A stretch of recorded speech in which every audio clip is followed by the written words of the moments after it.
podcast is 50 minutes, there's a very good chance that... You watch Joe Budden's, though. This is like 3 hours sometimes. Yeah. Yeah. That's different, though. Although I haven't been watching as much.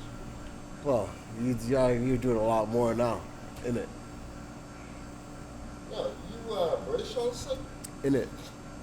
Yeah, you knew exactly what I was asking. Hit me with a couple of those on camera, too. Innit? Thought I was watching Top Boy. Where's the fucking food, fam? You just remind me, they call it food. Yeah, where's the fucking food, fam?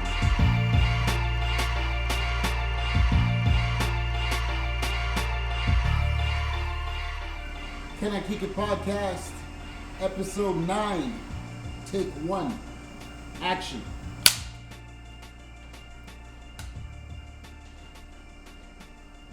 What's up, y'all? Welcome back, episode 9. August. What's going on? How you doing, man? I'm doing good, as usual. How you doing? I'm alright.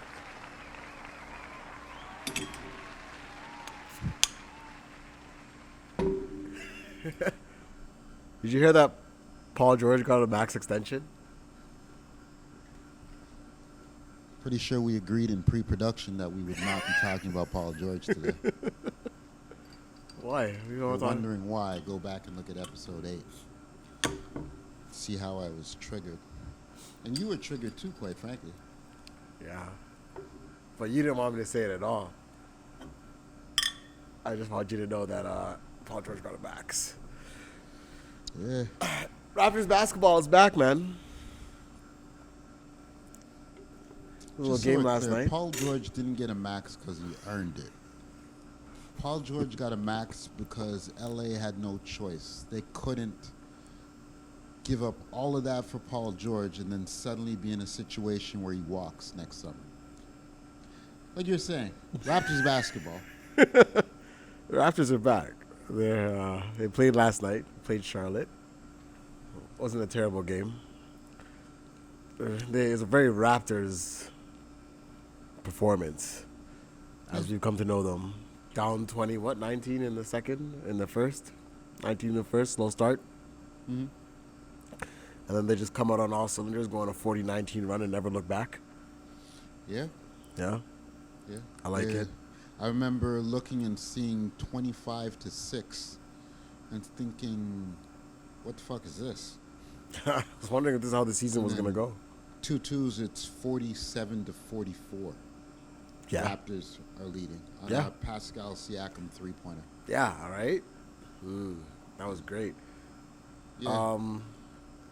Anything that stood out to you? In that game, Yeah. maybe I should have mentioned this in pre-production. I get the impression that Kyle Lowry tested positive for COVID-19. No, I don't think that's what it was. Raptors basically said 3 people in the organization have tested positive. They're not disclosing the names.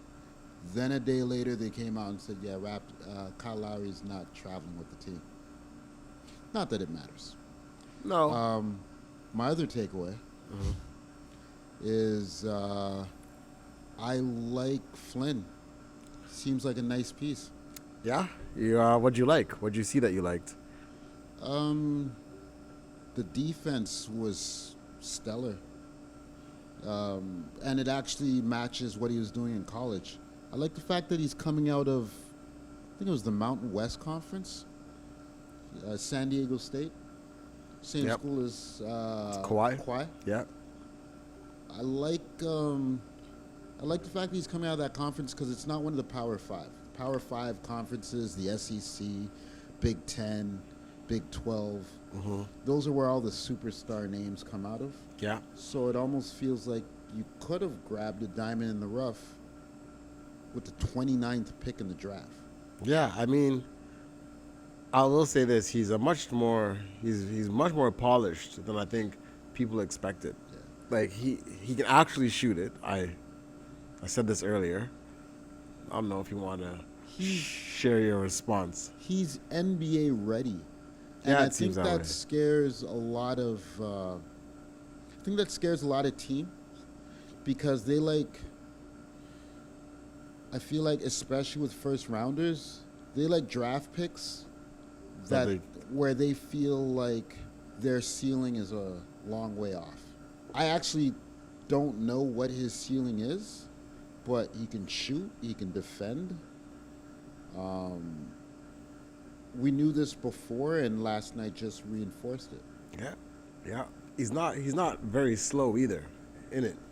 No, Like he's got a couple of bursts of speed here and there. Okay, so you like Flynn? I like Flynn. Matty Ice excites me. Pause. Um, I just feel like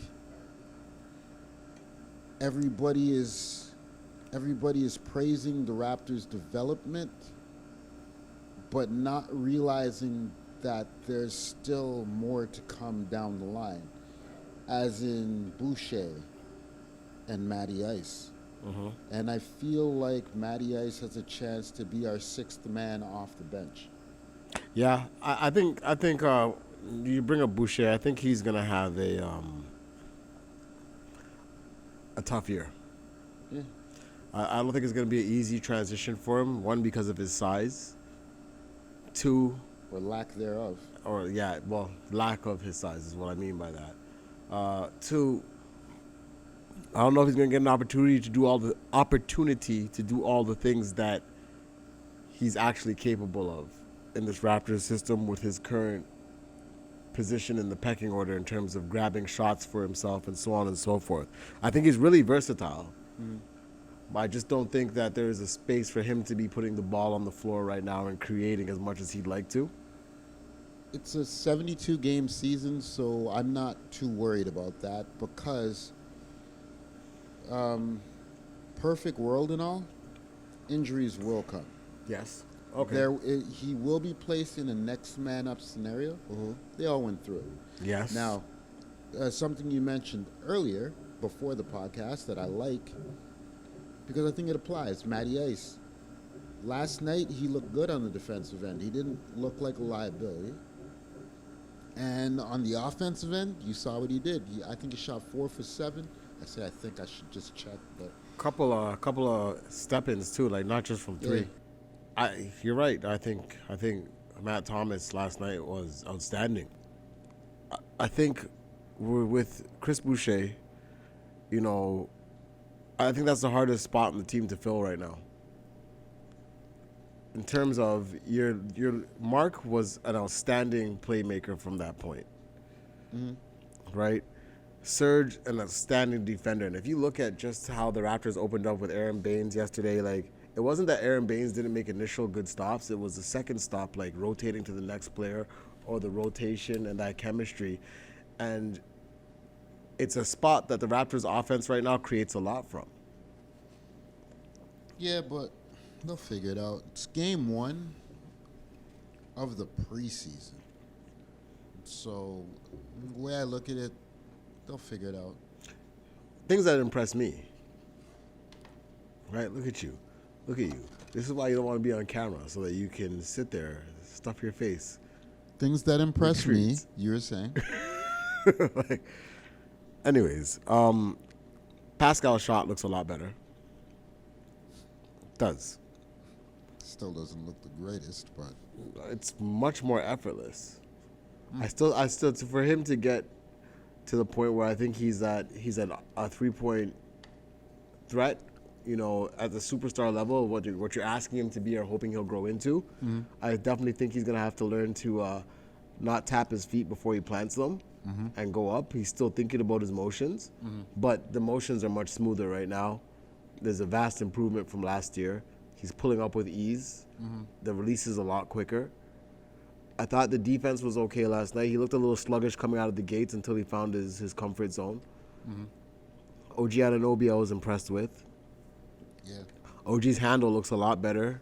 I like that one move over where he went around the back around Oh yeah, LaMelo. and just such a tight, like just wrap around, and then two hands. Everything is two hands.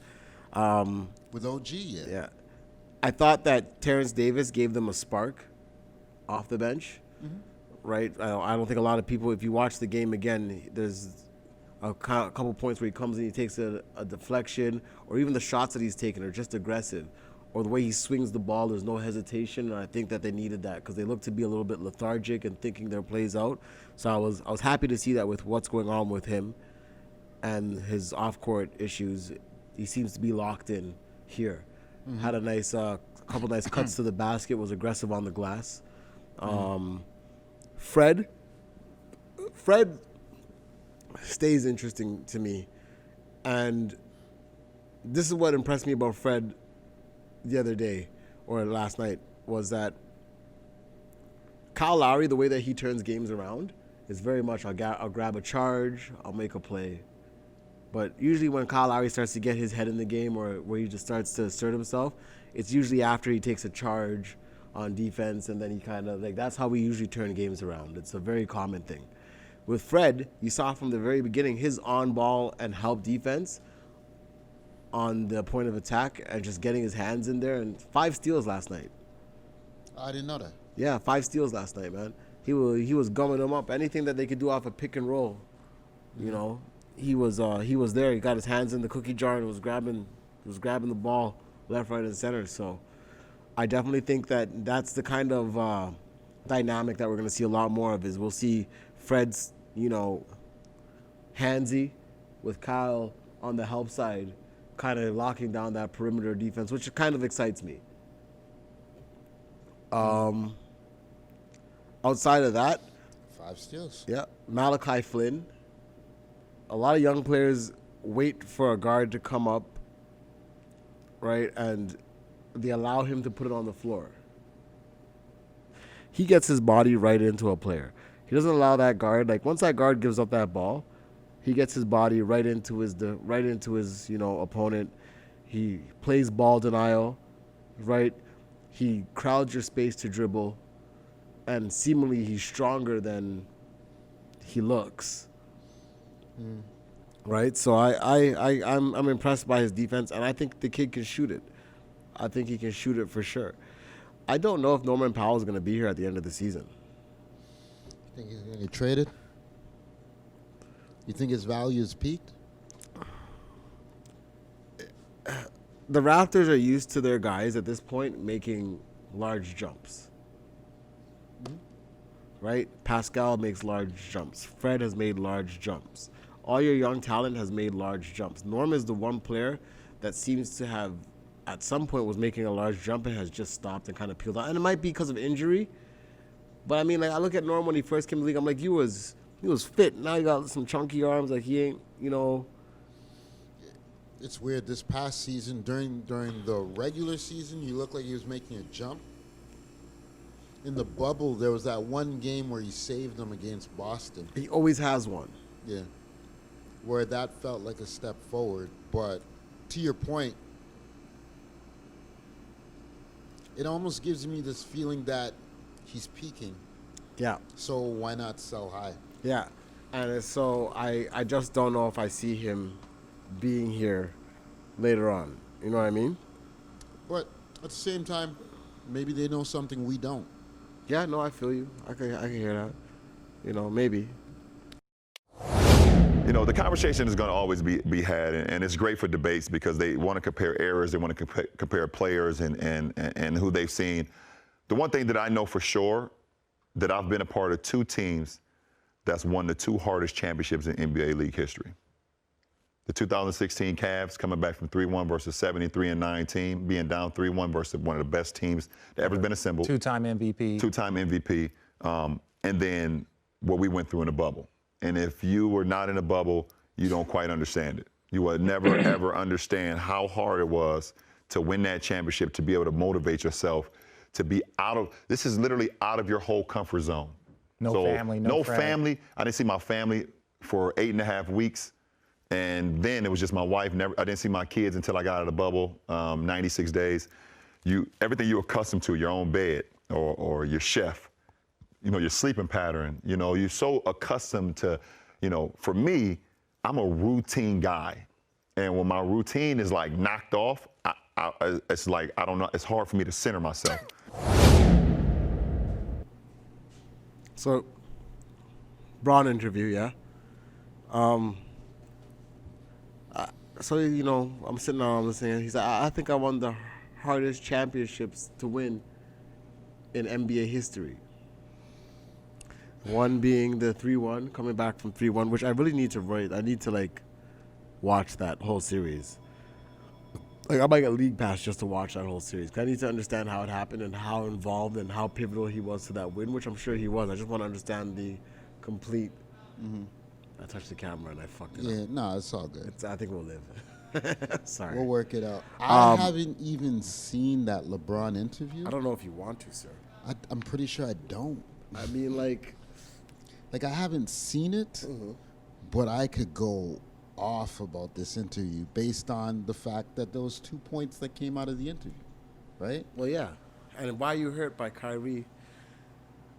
This whole thing with LeBron making game-winning shots his whole life is untrue. So hold on, sorry. His whole career. Let's just untrue. recap this for myself and the people who haven't heard what these 2 comments are.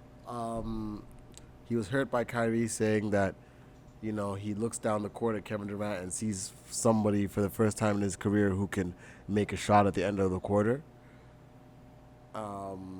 Besides himself. That's what Kyrie said. So, and so LeBron was hurt by that. Side note, Kyrie's a fucking idiot. He is. But what surprised me is LeBron asked his people to get the whole transcript because he needed to see the whole transcript. Why do you fucking care? Why does King James give a fuck what Kyrie, who hasn't won a championship, can't keep his mouth shut, thinks the earth is flat? Why does he give a fuck what Kyrie thinks? How do you have that time while you're in the pursuit of perfection? LeBron is sensitive. LeBron is in that point of his career where he cares about his legacy, but LeBron cares a little too much about his legacy, and that's fine. Okay, At the end of the day, I'm not going to tell a man what should or should not be important to him. If legacy is something that's important to him, I get it. The part of his legacy, the part of him trying to have a certain legacy that bothers me is where he starts going off about how he's the greatest of all times. Okay, I don't understand if I know that we give a lot of talk to the GOAT, you know what I mean? And I want to be the best to do it, but I also think that part of writing your legacy in the NBA is that it's your own legacy. It's not, people will decide who the greatest of all time was for their own separate reasons. And when enough people side on one side of that topic, then that gets talked about. But never in the history of the world can I remember a man that came out and self-proclaimed himself as the greatest, having a rapid ascension to greatness and then calling himself the greatness and saying that I'm the great because of these reasons, which a lot of them have nothing to do with basketball, right? It's not to say that you were dominant. You're not saying that I'm the greatest player ever because I dominate in the fourth quarter. You're not saying that I'm the greatest player ever because I see plays before they unfold. You're not saying that I'm the greatest player ever because nobody could stop me. You're saying you're the greatest player ever because of statistical things that the media has created to start gauging the greats. You're taking yourself outside of the basketball realm and you're playing that of the media or the history writer, where you're now writing the story which has always been written for you. Yeah, started his own media company so he can put that out there. I'm the greatest. I don't, you being under pressure from coming out of high school, I don't care. Sorry. Right? And a lot of people don't care about, less pressure than that. So I don't care. I don't care if people like you as a teammate. I don't care if, you've never been in trouble. I don't care if you opened a school. I don't care if you told Republicans that you were going to sell them shoes. I don't care if you told Carmelo Anthony that his wife tastes like Honey Nut Cheerios. She has nothing to do with basketball to me. Nothing. It's a subgenre of the game that we use for the entertainment to draw other people in that say things like the Raptors are going to win a championship this year. Mm-hmm. Right? I don't think I think real fans understand that there's a certain ebb and flow to the game, and Sometimes your team sucks, and you have to be able to watch through that. I just want to hear you say that you dominated this and you dominate that, and this guy can't guard me. You don't have to tell me you're the greatest of all time because you came back from these championships. I'll never teach my kid to say that. Never. I will show my kid that interview and say, this is exactly how you distract yourself from becoming a great. The only thing that you should be focused on right now is sharpening your skills and looking at the points in which you have been criticized and which you can get better. Fine-tune your game. Become the perfect star. Right? There was a time when LeBron James looked upon as not clutch. That's not some kind of legendary folklore that we haven't heard in a long time. Has he become better at it? Yes. Continue to be better at it, man. There's nothing wrong with that. We could have hated you in the beginning of your career. We're the fans. And that's the other thing that I don't like, is like the media now is not allowed to be a fan. So you're not allowed to say things because the players have access to the media and they take it personal. Fuck off. About your basketball, I'm giving you the realest synopsis that I can possibly give you. DeMar DeRozan is a terrible defender, but an elite scorer. Okay? Kevin Durant, maybe he doesn't have the greatest personality, but legendary talent. Russell Westbrook, legendary athlete. Do I think there's a lot of players out there that are better than him? Yes, because I think he didn't work on his game, and I think he has a way higher ceiling. I don't think his game has aged well. But that shouldn't make a player hate me. And that shouldn't make me feel like I shouldn't be able to say things. And players should be able to respond in kind. They can say, fuck Kani in that whole podcast. What the fuck does he know? But I will have any one of them on. Believe me, I'd have any one of those players on my podcast anytime. I'll buy them the drinks too. I don't give a shit. Doesn't mean that I don't think that they suck at some stuff. LeBron, sometimes offensively. Like last year, the year before last year, he was terrible defensively. Right? Terrible. Right? And then I saw this fucking video of this fan-made video, and they're like, oh, you know, he changed his game by getting slower and taking plays off on defense. Yeah. And I'm like, this is where we're at now, is where people will look for stuff like that. Anyways, I just think that LeBron could do with a little bit of letting go of some of the control in his bubble, his little world that he nurtures, you know, because he is a great player. He has gotten way better offensively. And I think if he concentrated on that, you know, I don't think it would matter who's around him. I think he'd win a championship. But right now, I think that it matters who surrounds him as a player, and I think that's why he wins championships. Whereas with Jordan, I feel different about it. Okay. I've kept the disgusting things about Paul George, although he got a max contract for 4 years worth $226. I've kept that to a minimum. For some reason, we're right back here. Because I've kept that to a minimum. $226 million over 4 or 5 years, whatever it is. You know, for a loser. It's 100 for a loser. Yeah. For a loser. That's exactly what it is. Would have been a winner on Toronto. In the words of Dame, I sent him home. I don't know if we have enough year. time to go into this words of Dame thing that you want to go into, sir. I'm not trying to go in. I'm just... I'll see you next week. It's been great.